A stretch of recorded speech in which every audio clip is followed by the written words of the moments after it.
auto imports. Most economists agree the cost of tariffs will be passed on to buyers.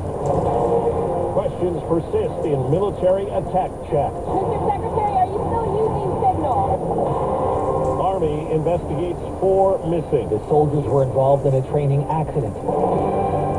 Good morning. I'm Steve Kathan. With the CBS World News Roundup, sticker shock could be right around the corner for car buyers. What we're going to be doing is a 25% tariff on all cars that are not made in the United States. President Trump announcing the tariffs that will begin next week. It will primarily affect vehicles and parts coming in from Mexico and Canada. Canadian Prime Minister Mark Carney. This is a direct attack. CBS Money Watch correspondent Kelly O'Grady. Automotive analysts say the 25% tariff could raise car prices by thousands in the U.S. for vehicles using car parts just in Mexico and Canada alone. That price could skyrocket to $6,000 for cars entirely built outside the U.S. I've spoken to executives in the U.S. auto industry. While many support the idea of Made in America, increasing manufacturing capabilities in the U.S. is going to take time and billions of investment, part of which may get passed on to the consumer as well. A familiar characterization from President Trump. I think it's all a witch hunt. This time it's about the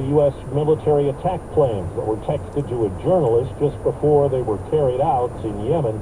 The text chain was released yesterday by the Atlantic magazine. The administration has said no classified information was revealed, but it did include attack specifics, including targets and weaponry.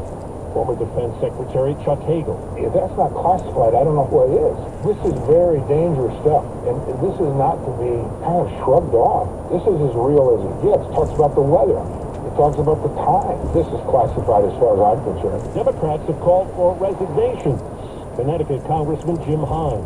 It's by the awesome grace of God that we are not mourning dead pilots right now. CBS News has confirmed a German report that said cell phone numbers, email addresses, even passwords for key officials, including National Security Advisor Mike Waltz and Defense Secretary Hegseth, can be found online using commercial database services. A doctoral student at Tufts University in Massachusetts is one of the latest people to be detained by ICE agents and threatened with deportation, accused of being pro-Hamas.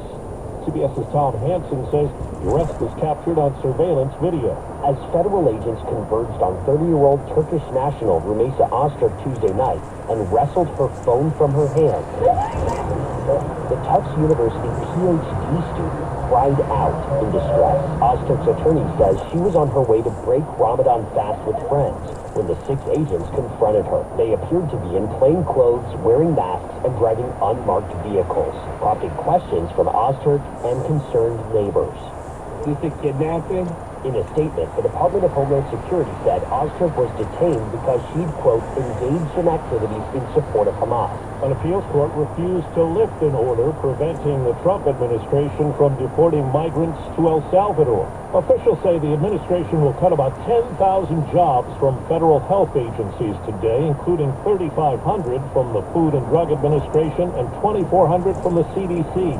CBS's Holly Williams is in Greenland, destination point for Vice President Vance, his wife, and others tomorrow as President Trump covets the Danish territory. The U.S. military base that Vice President Vance and the Second Lady will visit is critical to America's defense because the shortest route for Russian ballistic missiles to reach the U.S.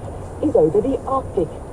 But some Greenlanders told us it's not Russia that worries them. It's America. It's very serious.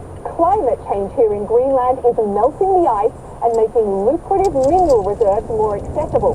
Some Greenlanders have told us they believe what Trump really wants is their natural resources, and they do not trust him. There's where the tourist submarine sank in the Red Sea off the coast of Egypt. At least 6 people died, 9 others hurt.